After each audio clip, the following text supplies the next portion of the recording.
ഞാൻ മാത്രമാണ് ഈ ബുക്ക് വായിച്ചപ്പം കരയാതിരുന്നത്. എനിക്കറിയില്ല, ഈ ബുക്ക് വായിച്ചവരുണ്ടെങ്കിൽ നിങ്ങളുടെ സത്യസന്ധമായിട്ടുള്ള അഭിപ്രായം എൻ്റെ റീലിൽ കമന്റ് ചെയ്യാം. ഓരോ ബുക്കും ഓരോരുത്തരും വായിക്കുന്നതും അതിലെ കഥയും കഥാപാത്രങ്ങളും ഉൾക്കൊള്ളുന്നതും ഓരോ പോലെയാണ്. ഞാനും ഈ ബുക്ക് വായിച്ചു.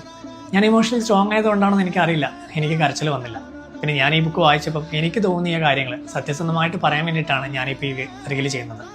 പിന്നെ ഇതിലെ ഓരോ കഥാപാത്രങ്ങളും വായിക്കുന്നവരുടെ കണ്ണ് നനയിപ്പിക്കുമെന്ന് എനിക്ക് തീർത്ത് പറയാൻ സാധിക്കില്ല. അത് ഡിപ്പെൻസ്.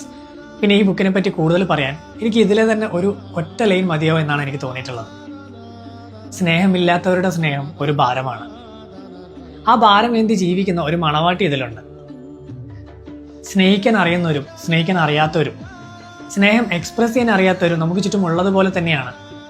ഉള്ളിൽ സ്നേഹം ഇല്ലാഞ്ഞിട്ടും മറ്റുള്ളവരുടെ മുന്നിൽ സ്നേഹം അഭിനയിക്കുന്നവരും നമ്മുടെ മുന്നിലുള്ളത്. അവരുടെ കൂടെയുള്ള ജീവിതം കുറച്ച് കഷ്ടം തന്നെയായിരിക്കും. അതിപ്പോൾ നമ്മുടെ ഓൺ പാരൻസ് ആവാം, സിബ്ലിങ്സ് ആവാം, ഫ്രണ്ട്സ് ആവാം, അല്ലെങ്കിൽ സ്വന്തം ഭാര്യയോ ഭർത്താവോ ആവാം. അങ്ങനെ സ്നേഹം അഭിനയിക്കുന്നവരുടെ കുറവുകളെ നമ്മൾ എത്ര തന്നെ ചൂണ്ടിക്കാണിക്കാൻ ശ്രമിച്ചാലും അത് ഈ സമൂഹം ഉൾക്കൊള്ളാൻ തയ്യാറാവില്ല. സ്നേഹത്തിന്റെ പേരിൽ ഓരോരുത്തരുടെ സ്വാർത്ഥ താല്പര്യങ്ങൾ നേടിയെടുക്കാൻ വേണ്ടി സമൂഹത്തിൽ ഒരു കാഴ്ച വസ്തുവിനെ പോലെ ഒരുക്കി വെച്ച് ജീവിക്കാൻ പ്രേരിപ്പിക്കുന്ന ഒരു കൂട്ടം ആളുകൾ നമുക്ക് ചുറ്റും ഇപ്പോഴും ഉണ്ട്. തനിക്ക് വേണ്ടി ജീവിക്കുന്നതിന് പകരം തനിക്ക് ചുറ്റുമുള്ളവർക്ക് വേണ്ടി ജീവിച്ച എല്ലാവർക്കും ഇതിലെ മണവാട്ടിയെ പോലെ ഒരുപാട് കഥകൾ പറയാനുണ്ടാവും.